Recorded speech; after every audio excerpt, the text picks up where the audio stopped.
Hello and welcome to the Talk Football Podcast. I am your host Hodgie and I am riding solo today. I am going to be giving you my thoughts on Chelsea season so far. Obviously, I'm a Chelsea fan, so uh, it's not been the best of starts.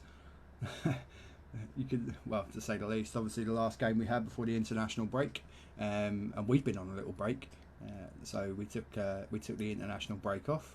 We are live on TikTok, so if I get any questions or comments on TikTok, I shall be answering them as well. So Toffee, an Everton fan, he's just joined the chat. So good morning, Toffee. Hope you're well, and I hope you're looking forward to this Super Sunday's worth of football. So right, we're going to get on to talk about Chelsea. So obviously the first game of the season, Liverpool looked promising. 1-1 draw. Yeah, again, similar kind of problems really. A little bit shaky at the back, but I'm expecting that because we've got some young defenders, and obviously we've got an extensive injury list, which I'm going to go into shortly. So yeah, I mean, now the whole of pre-season, now Chelsea fans, particularly my friends over at Two Blues, the whole of pre-season, albeit we had other players available that are not at the moment, we played a back four, and then we had 4 or 5 attacking players on there. But since the start of the season, Poch has persisted with this three at the back formation, with Gusto kind of dropping in when needed, Chilwell pushing up on the left wing, and the only real sort of like attacking players that we've kind of been starting with is Sterling and Jackson really. And albeit we've had a lot of possession, a lot of football, a lot of the ball rather, we've not really created a lot of goal chances, hence why we've had the results that we have. So yeah, obviously 1-1 against Liverpool with some promising signs. We followed that up with obviously the 3-1 defeat, and yet again same formation. Followed it up with a 3-1 defeat at West Ham. But yet again we created chances, but you've got a young striker in Jackson, but we're not really giving him service. And whole of pre-season it was all about his hold-up play, his running in behind into the channels. Now if we're not going to do that with him, the young guy, he's not going to score goals. He's got one so far, and we need to create more chances for him, so we need more attacking players on the pitch. We follow that up with obviously the 3-0 win against Luton, but you have to take that into consideration of what it is. Luton newly promoted, and Luton troubled us. They could have had a couple of goals themselves. So yet again, those old defensive frailties from last season are all still there, particularly set pieces. We look really, really shaky from set pieces. And although Poch has taken quite a lot of criticism, some of it probably rightly so, in my opinion, I think let's go into the injury list, because obviously I think this plays a lot of part of it, and this is probably why we have to give Poch time, because he's really been dealt an iffy hand. So let's go through the injuries. You've got Fofana ACL, and Kunku knee injury. Chukwuemeka, we lost him to an injury after he scored a great goal against West Ham. And Broja, he's almost back, but he ain't quite there. He's out. So Chalobah, he's nearing a return, but it doesn't seem like Poch really fancies him anyway. So perhaps he won't get a look in terms of first team football anyway. Reece James, yet again, he's getting back into the training, but still out injured. Mudryk is now out as well. Badiashile, yet again, another promising young defender that could help shore up the back, out still, but nearing a return, but maybe still 3-4 weeks away potentially. And then Romeo Lavia, a new signing, gets injured in training, an ankle injury, so he's out. So we've brought in Cole Palmer. He showed some great touches in the game that he came in on, but yet again not enough when we lost to Forest. It was a disappointing result, but this is what we're going to have to get used to, particularly at the Bridge, is that teams are going to come and sit in, because they know we're going to have a lot of possession with the ball, but we're not really going to have a cutting edge because we're not playing enough attacking players. So they're going to sit in, look to counter, wait for a mistake, and of course that's what happened with the Forest game. Ball given away by Caicedo in midfield. One ball through the middle by Awoniyi, and Elanga's away for a relatively easy finish, and that's what we're going to have to, contend with. So for me, this is just my personal opinion. I'd like now. Bearing in mind, this is when everyone's fit. So when everyone's back and fit, and I know people may disagree with some of my choices, but here it is anyway. Right, so I would like to see us, and I'd like to see us do this against Bournemouth today, but I don't think we're going to. I think he's going to stick with the three at the back. But I'd like to see us play with the 4-1-2-3.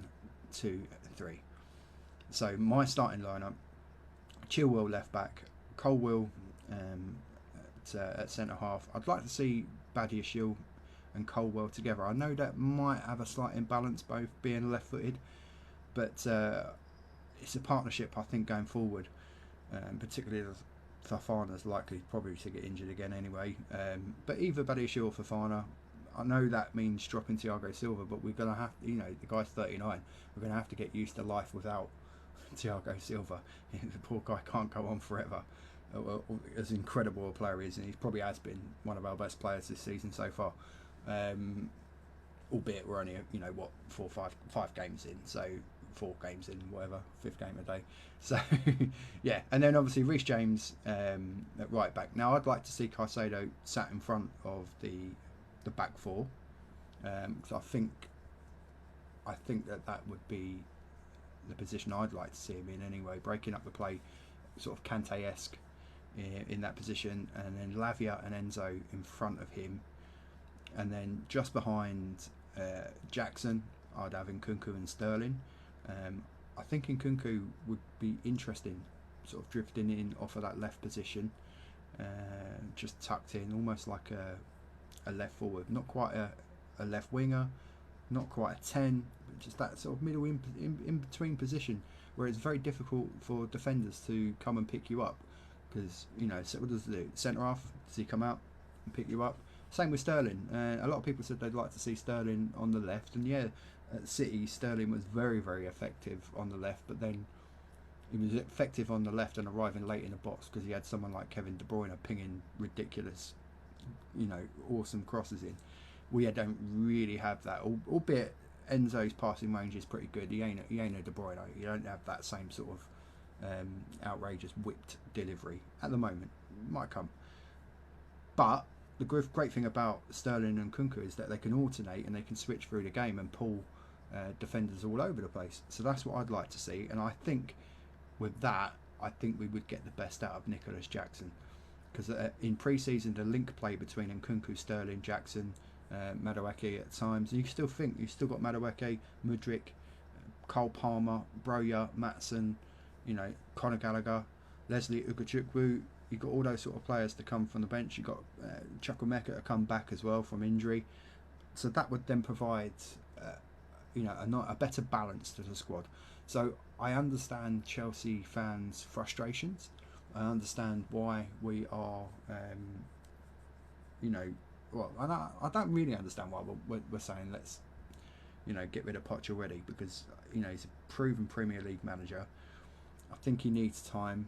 It's been proven he can work with young players and bring those players on, and we've got a very, very young squad, and I wouldn't necessarily see the point in kicking out someone like Poch and then maybe going down an experienced manager, along the lines of like a Conte and Ancelotti, someone that predominantly just wants to work with like a high quality first team squad. We're not in that kind of position to have that anyway, in my opinion, with all these young players. So we have to be patient. We have to, in my opinion, give Poch the time to develop these players, find systems that suit. He's got to do that at the moment with a ridiculous amount of injuries. We really, really need to win today, but it's not an easy task to go to Bournemouth. The Vitality is a difficult place for away teams to go. It's a tight, old-fashioned, well, not even old-fashioned, but it's relatively modern, but old-fashioned in terms of four-sided, open, cornered stadium, and for what, an 11,000 capacity ground, it really generates a good atmosphere. And Bournemouth are pretty good at home. They've started all right under their new manager. I initially thought that they would probably struggle, and I would have had him down as one of the favourites, probably go early doors. But they actually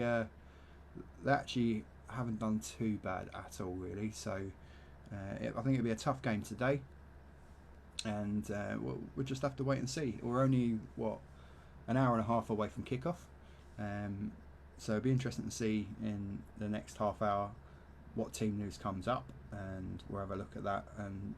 But I still think he's going to go with a 3 at the back. I'll be very surprised if he reverts to a back 4 now. I'd like to see Cole Palmer start in the 10 position. I don't think he would obviously drop Sterling, so I don't see that happening. Sterling's on fire at the moment, and deservedly so in the team. But I'd like to see Mudryk and Madueke get a fair amount of minutes today. I don't think we're going to build any kind of form with those players and get them really sort of like ingrained and get them into patterns of play unless they get a good amount of minutes. So yeah, that's my thoughts on the Chelsea game today. We're going to come back in a couple of weeks, and we'll see, how this game went, and see if we're even more angry as Chelsea fans. And but yeah, that's the way it is. That's the way it's gone. But I think there's still a lot of positives. I like the way that in periods of play, I like the way we retain possession. We just need to find a bit more of a cutting edge, and I think that comes with having 1 or 2 more attacking players on the pitch. So I'd like Poch to just be a little bit braver, go back to the back 4, bring 1 or 2 more attacking players into the lineup, and I've no doubts that given time and once the quality players that we've got injured start coming back into the squad, I've no doubt that results will turn around. Right, so yeah, that's my thoughts on Chelsea. Looking ahead for the podcast coming up in episodes that we're going to be putting together, I'm hoping that I'm going to be joined by some fans from a few different clubs. I've got potentially a couple of West Ham fans that are going to be coming on the pod to give their thoughts on the season so far, adapting to life without Declan Rice and the new signings that they've brought in. I thought they did really well against Manchester City yesterday. I thought they gave them a really good game, and on another day they could have had 1 or 2 more goals. Ederson made some cracking saves, as did Areola. So hopefully we'll be speaking to them. We've also got a grassroots special where I'm going to be talking to a couple of grassroots clubs. I'm not going to mention their names right now, but hopefully you'll see that when we've got the episodes recorded. Fingers crossed I can get that sorted for next weekend. Potentially 3 new episodes being recorded on Friday, Saturday, Sunday next week, and including a team from Scotland, a ladies team from Scotland. Hopefully, if we can get them on, I've got to speak to them and speak to the coach and try and arrange a time, and that would be brilliant if we can get them on. So this has been a very short episode, but it's just my thoughts on Chelsea so far. So this is season 4, episode 6, Talk Football Podcast, and don't forget to get in contact with the show. We are broadcasting this live right now on TikTok, so that video will be used and go up on the YouTube. So anyone wants to join the YouTube channel, you can go back and watch this.